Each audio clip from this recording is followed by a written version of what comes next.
Opinion: Donald Trump's tantrums lies. Overwhelming opinion amongst intelligentsia is that US President Donald Trump is throwing tantrums and lying through his teeth. His repeated claims from Washington, D.C., Cananiscus, the venue for G7 summit, and elsewhere have come under close scrutiny internationally.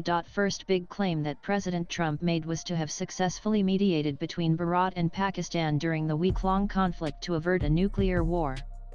The two countries fought a limited war following daylight murder of 26 tourists in Pahalgam of Jammu and Kashmir by ISIS-sponsored terrorists in April 25, 2025. Yesterday, Indian Prime Minister Narendra Modi categorically debunked President Trump's falsified claims from White House and outside. Neither was there any mediation, dialogue, nor intervention by President Trump to pause the armed conflict. Instead, Operation Sindhor was paused only at specific and desperate request of Pakistan military establishment through regular channels of communication after Bharat pounded its air bases deep. In fact, Trump had gone ahead and tweeted to claim his leadership role in dissuading the South Asian neighbors from going to a major nuclear war. Yesterday, President Trump went a step further and pointed out that international media did not write about his stellar role as peacenik between the arch-rivals. On the contrary, in his 35-minute telephonic conversation with Trump, Modi unambiguously stated that the latter had no role whatsoever. Indian Foreign Office readout by Secretary Vikram Misri clearly dismissed in the most certain terms any mediation by President Trump. What's laughable is that Donald Trump repeated his bombastic claim from the Oval Office that he stopped the war even after getting an earful from Modi. Second big claim of President Trump that trade deal between India and US was used as leverage to bring around Prime Minister Modi. Again, this has been outright dismissed by India. President Trump's suggestion that trade deal in the works between India and US leveraged to prevent a larger war was again billed as preposterous and untrue. To drive home India's unambiguous position on war with terror-infested Pakistan, Modi firmly and politely declined Trump's invite to stop over in Washington, D.C. for a chat, citing prior commitments.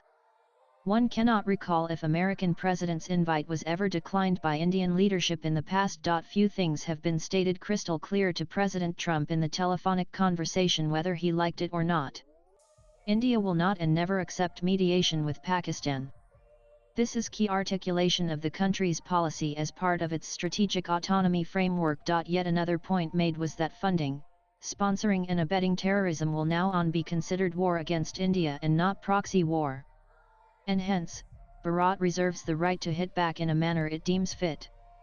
Thirdly, Jammu Kashmir is non-negotiable, integral to India, and only discussion could be on areas under illegal occupation of Pakistan. In last few weeks, India exercised maximum restraint in not taking on President Trump's claim either directly or indirectly.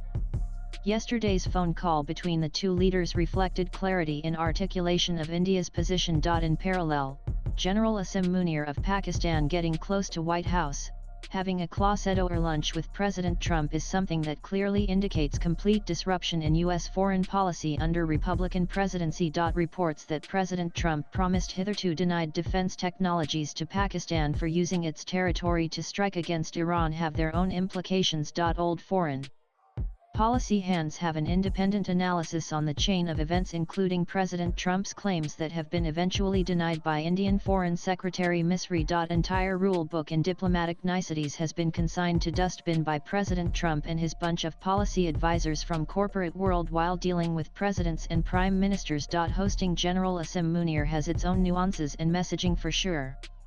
President Trump seems to have realized that General Munir could be deployed to push the American agenda in Asia. Using Pakistani airbases and army entry-exit points across 1,000-kilometer-long border with Iran will only expand the war theater between Israel and Iran. Courting Pakistan at most critical junctures has happened even in the past. Hence, Trump-Munir lunch may not have come as a big surprise for some Indian security hawks. Also, Donald Trump may be looking at a defunct and rudderless Pakistan as potential market for clinching transactional business deals, as well as go down in human history with a Nobel Peace Prize courtesy Islamabad's leadership. One big suspicion is that American deep state may be playing dirty against Prime Minister Modi's decisive leadership as it had attempted to deny his re-election for a third Consecutive term. Cozying up of Pakistan military establishment with Republican White House may have come after a successful trade deal hammered out by Trump and Chinese Communist Party's iron-fisted President Xi Jinping. In ultimate analysis, President Trump comes out as an undependable ally for anyone including Bharat. Disruptions in equations with friends and foes may be treated with equanimity by the slippery Trump administration. Rising American societal unrest that has begun to show up in demonstrations and protests may only deepen, threatening the very idea of United States of America. American deep state and left-aligned lobbies entrenched over decades are bound to exploit the churn to their advantage. In the process, there's huge possibility of President Trump getting cornered. In the process, Trump may lose out on India. Swipe left for next video. And the author is Director and Chief Executive of nonpartisan New Delhi-based think tank, Center for Integrated and Holistic Studies. Views expressed in the above piece are personal and solely those of the author. They do not necessarily reflect NEWS18's views. Latest blogs.